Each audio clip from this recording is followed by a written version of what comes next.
साथ हूं मैं खुशबू मनोरमा मिश्रा। रूस यूक्रेन के बीच विध्वंसक युद्ध लगभग 3.5 सालों से ज्यादा का समय से लगातार जारी है और अब इस युद्ध का दायरा बढ़ने वाला है। दरअसल रूस यूक्रेन युद्ध में अब नाटो की सीधी एंट्री होने की संभावना जताई जा रही है। दरअसल यूक्रेन पर रूस के हमलों के दौरान रूसी ड्रोन पोलैंड तक पहुंच गए हैं।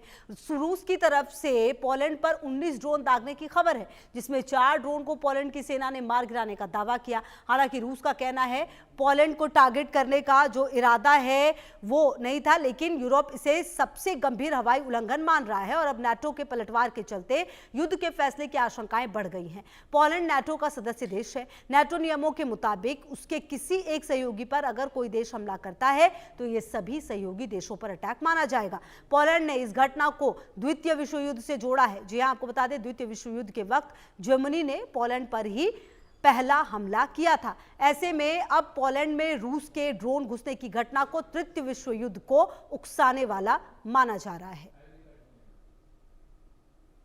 रूस और पोलैंड में तनाव, अब क्या करेगा नाटो? यूरोप में फैल सकता है रूस यूक्रेन युद्ध। यूक्रेन युद्ध में अब नाटो की होगी एंट्री। तीसरे वर्ल्ड वार की आहट, टेंशन में दुनिया। पिछले 3.5 साल से जारी रूस यूक्रेन जंग थमने की बजाय और भी भीषण होती जा रही है। इसकी विभीषिका लगातार भीषण से अति भीषण होती जा रही है। दोनों ही ना तो झुकने को तैयार है और ना ही किसी की तय शर्त पर विवाद करने को तैयार है। इस युद्ध को बंद कराने को लेकर प्रयास कर रहे लोग अमेरिका के राष्ट्रपति ट्रंप भी अभी तक असफल रहे। रूस का यूक्रेन पर प्रचंड प्रहार जारी है तो वहीं जेलेंस्की भी अपने कदम पीछे खींचने को तैयार नहीं है और अब इस जंग का दायरा और भी ज्यादा बढ़ने की आशंका काफी ज्यादा बढ़ गई है। दरअसल यूक्रेन से जंग के बीच रूसी सेना की तरफ से पोलैंड पर 19 ड्रोन दागने की खबर है, जिसमें से 4 ड्रोन को पोलैंड की सेना ने मार गिराने का दावा किया। पोलैंड की सीमा में घुसे रूस के ड्रोन। पोलैंड की सीमा में रूस के 19 ड्रोन घुसने का दावा। पोलैंड ने रूस के कई ड्रोन मार गिराने का किया दावा। पोलैंड ने रूस के ईरान मूल के ड्रोन को मार गिराया। रूस की घुसपैठ के बाद पोलैंड की आर्मी अलर्ट पर। पोलैंड ने फाइटर जेट F-16, F-35 तैनात किए। अमेरिकी F-16 फाइटर जेट लगा रहा है गश्त।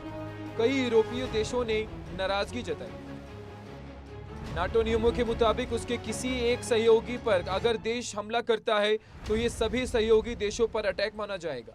ऐसे में रूस के इस हमले को तृतीय विश्व युद्ध को उकसाने वाला माना जा रहा है और सबकी नजर नाटो के अहम देश अमेरिका पर है। पोलैंड का रूसी ड्रोन गिराने का दावा काफी खतरनाक है। दरअसल पोलैंड नाटो सदस्य है, जो दुनिया का सबसे बड़ा और शक्तिशाली सैन्य गठबंधन है।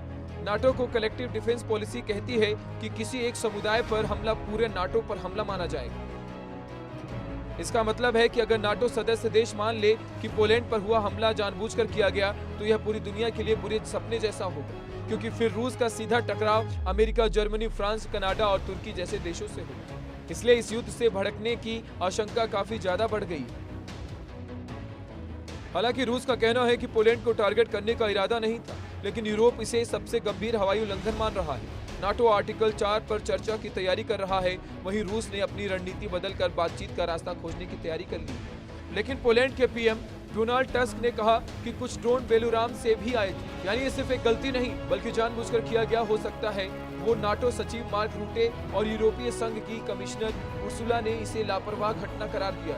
वैसे संभव है कि रूस का ड्रोन गलती से पोलैंड में दिखाई दिया हो, लेकिन चाहे इरादा रहा हो या न रहा हो, यह घटना बताती है कि यूक्रेन युद्ध में रूस की रणनीति बदल रही है और इस घटना ने पूरी दुनिया की टेंशन बढ़ा दी। Bureau report.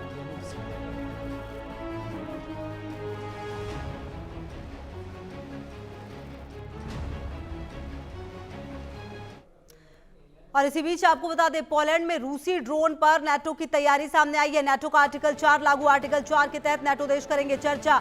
रूस की घेराबंदी का प्लान तैयार होगा। रूस नाटो देशों की सीमा पर हथियारों की तैनाती होगी। तो नाटो का आर्टिकल 4 जो है वो लागू हुआ है और इसके तहत नाटो देश चर्चा करेंगे। आपको बता दें,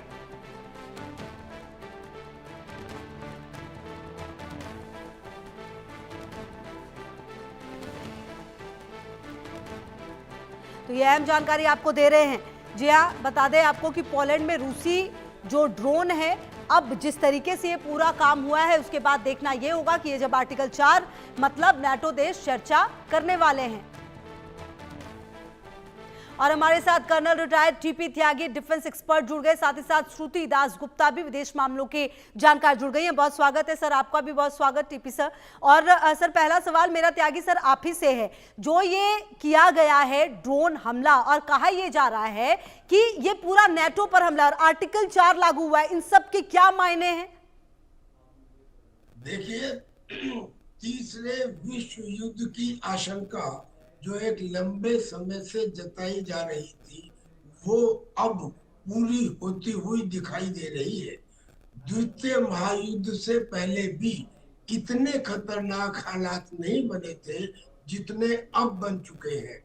द्वितीय महायुद्ध से पहले भी पोलैंड के ऊपर ही पहले अटैक किया था जर्मनी ने, और अब भी पोलैंड के ऊपर ही जो ये ड्रोन गए हैं।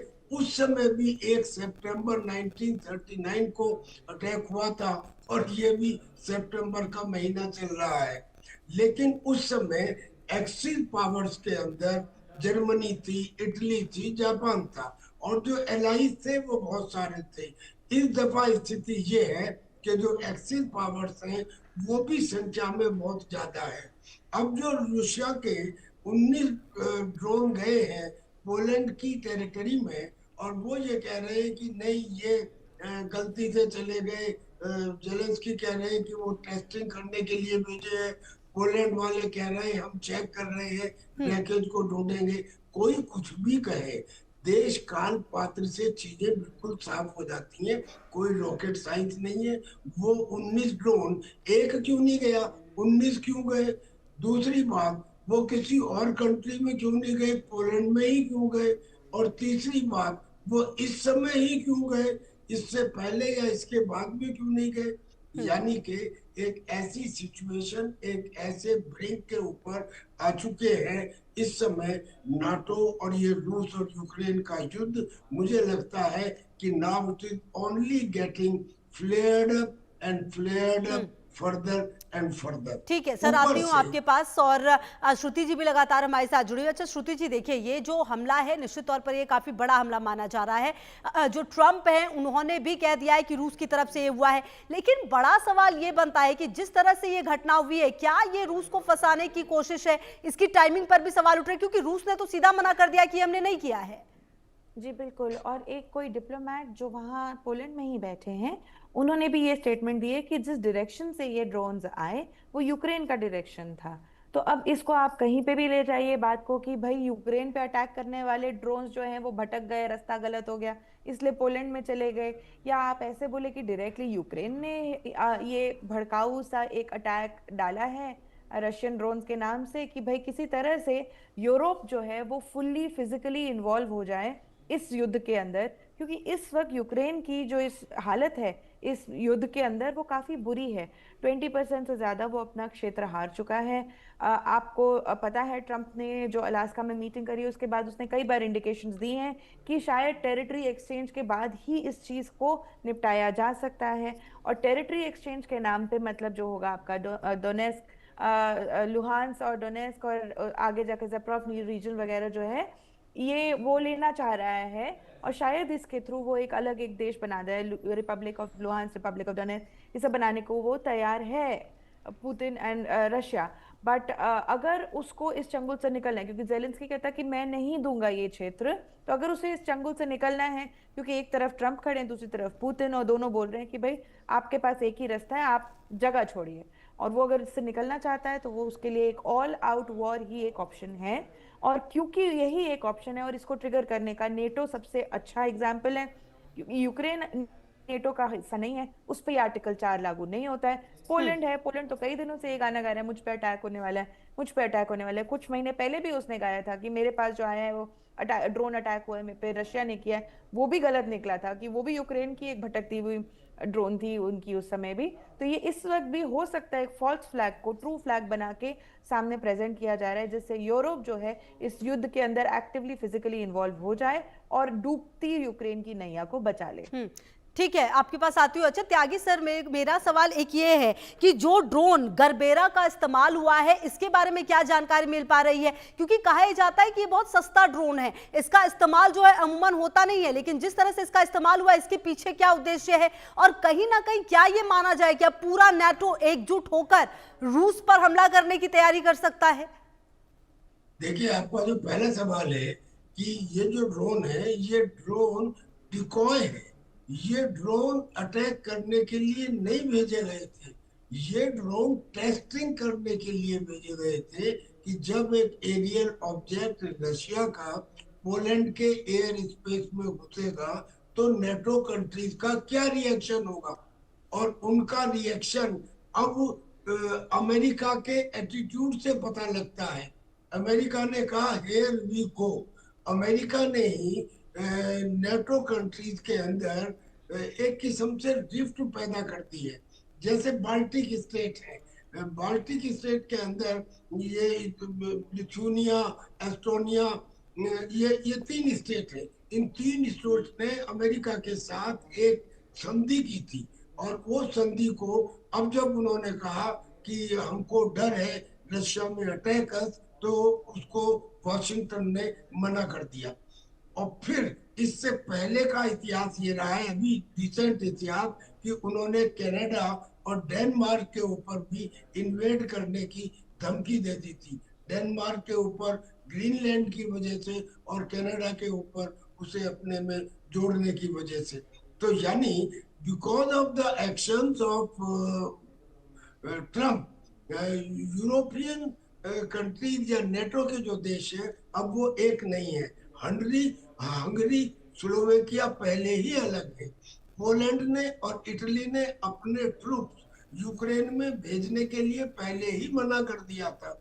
अब उन्होंने ये कहा है कि अच्छा साहब, हम आर्टिकल 4 ऑफ नेटो संधि का लागू करते हैं। आर्टिकल 4 में क्या है कि हम डिस्कशन शुरू करते हैं। इस डिस्कशन के अंदर सारे नेटो कंट्रीज अगर इस बात पे सहमत हो जाते हैं कि हाँ, ये पोलैंड के ऊपर अटैक था। पहला सवाल तो इसी पे है कि क्या वो सहमत होंगे, क्योंकि रशिया ने तो इसके लिए एक्सेप्ट नहीं किया है। लेकिन अगर हो जाते हैं सहमत, तो फिर क्या सब इसको हमला मानते हुए रशिया के ऊपर हमला करेंगे? देखिए, यहाँ मैं आपको यथार्थ एक बात बता देता हूँ। रशिया की आबादी कितनी है जी? 15 करोड़। और ये जो नेटो देश है इनकी आबादी कितनी है? 65 करोड़। और ये जो अमेरिका है इसकी आबादी है 35 करोड़। अब ये 65 करोड़ लोग 35 करोड़ के अमेरिका से मदद मांग रहे हैं। किसके खिलाफ? 11 करोड़ के रशिया के खिलाफ। और फिर जैसा मैंने पहले बताया कि वर्ल्ड वॉर 2 की सिचुएशन अलग थी। उस समय एक्सिस पावर 3 ही थे। आज एक्सिस पावर 3 नहीं, आज ये एससीओ भी है, आज ये ब्रिक्स भी है, और आज बहुत सारी कंट्रीज है। और जो अमेरिका है उसकी सिचुएशन नीचे गई है।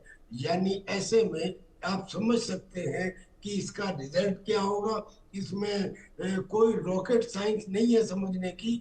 रशिया के प्रेसिडेंट ने अब तक धैर्य का और संयम का परिचय दिया है। उसने अपने लीथल हथियारों को अब तक इस्तेमाल नहीं किया।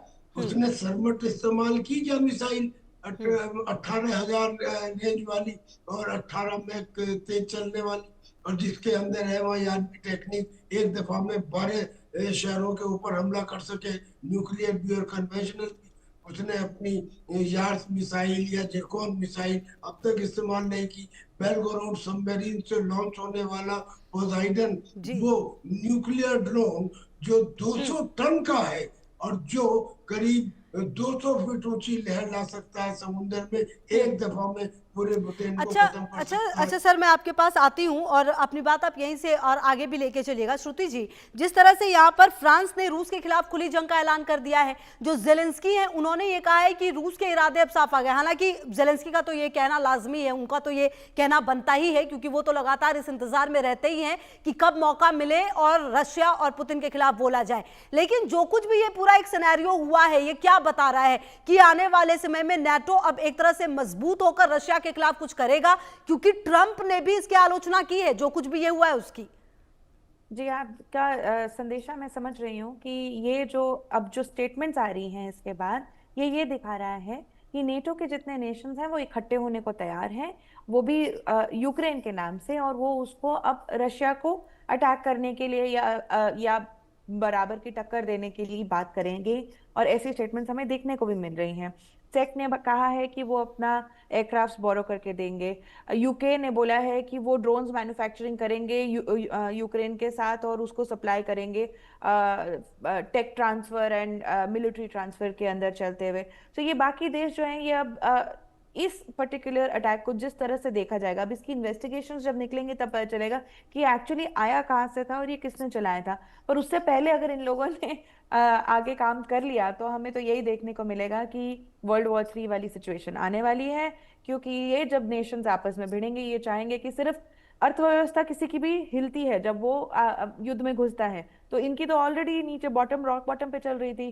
तो अगर ये लोग अगर युद्ध में घुसते हैं अब यूक्रेन के नाम से, तो इनकी अर्थव्यवस्था और खराब होगी और ये चाहेंगे कि जो बाकी दुनिया है वो भी इनके साथ युद्ध की अग्नि में जले। तो ये हमें दिखने को आ रहा है कि नेटो का जो इशारा है कि वो यही है कि भाई पुतिन को या तो आप कंप्लीट सैंक्शन दीजिए, जो अभी तक ईयू ने नहीं किया था। बाय द वे, अभी ईयू नहीं चाहता है इंडिया के साथ जो ट्रेड डील चल रही है और उनकी चाइना के साथ जो ट्रेड डील चल रही है वो चलती रहे। अभी तक उन्होंने 100% सैंक्शंस के नाम पे कोई भी एक्शन नहीं लिया था, जबकि ट्रंप ने फोन कॉल पे ये कहा है कि हमें चाहिए हमारे यूरोपियन यूनियन के पार्टनर्स को ये चाहिए कि वो पुतिन की रशिया को इस तरह से सैंक्शन करें।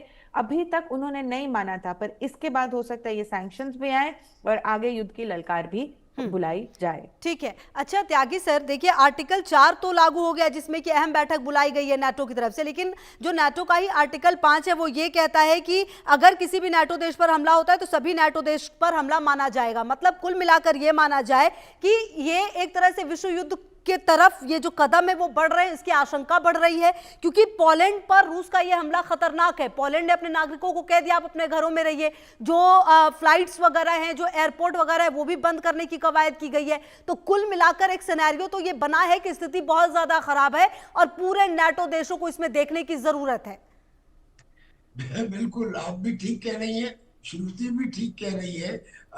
हमला माना जाएगा और रशिया के ड्रोन से ये भी तय हो गया या हो जाएगा, नहीं हुआ तो।